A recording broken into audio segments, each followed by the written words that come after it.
તો જય દ્વારકાધીશ મિત્રો, સવાર સવારમાં આપણે નીકળી ગયા છે ભાખરી ખાવાને. આવી ગઈ છે ભાખરી ખાઈને સીધો નીકળી ગયો છો મિત્રો મોટા વરાસા જવા માટે. ને મિત્રો લાગે છે આજ તો વરસાદ બહાટી બોલાઈ દેવાનો છે. સલામ છે આ ભાઈ ને, ખાલી આમ જો રિક્ષા પાછળ ખાલી શાયરી વાસવાની. મોટા વરાસા સાઈડ ને સડી ગયો છો મોટા વરાસા નો પુલ ને.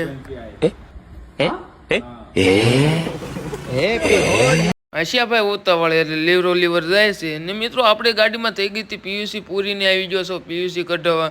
નકર પોલીસ વાળા મિત્રો 500 રૂપિયા દંડ લે છે. ગાડીનું કામકાજ પતાવીને નીકળી ગયો છો હવે શોરૂમે જવા માટે ને આવી ગયો છો શોરૂમે આવતો હોય તો આપણને મળી ગયો છે આપણો મિત્રો એક ભાઈ નવી ગાડી લે છે તો આપણને બોલાવ્યા છે કે ભાઈ તમે વિડીયો ઉતારવા આવો. તો મિત્રો તમારે કોઈને જો ઉતારવો હોય તો મને જરૂરથી કહેજો, સુરતમાં ગમે તે. જો એ વિડીયો તમારે જોવો હોય તો આ આઈડી ઉપર આવી જશે. તો હાલો આપણે હવે નીકળી જશું. આપણે જવાનું છે કેનાલ રોડે. તો હાલો મિત્રો ફાઇનલી મિત્રો આપણે આવી ગયા છે કેનાલ રોડે. ને મિત્રો જો હું તમને આગળ બતાવું આપણે ક્યાંથી ગાડી લેવાનું જોવો. આનથી આપણે ગાડી લેવાની છે ને આ ભાઈ આવી ગયા છે મિત્રો. હરખ જોવો એ ભાઈ નો ખાલી. ફાઇનલી મિત્રો વર્ષોની મહેનત પછી આજે આપણે ડ્રીમ કાર લઈ લીધી છે.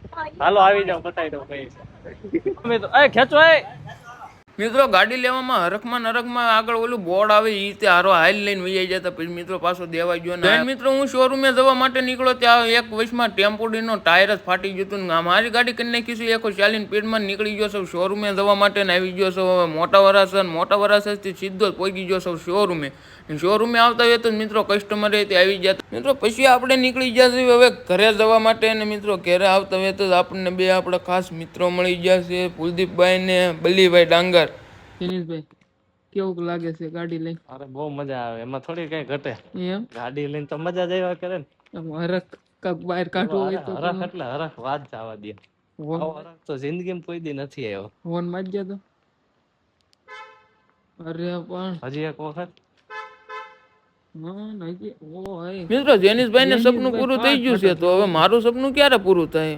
મિત્રો તમે સપોર્ટ કરતા હોય ને તો હમણાં પૂરું થઈ જાય એમ છે. તો મળીએ આગળના બ્લોગમાં. જય દ્વારકા.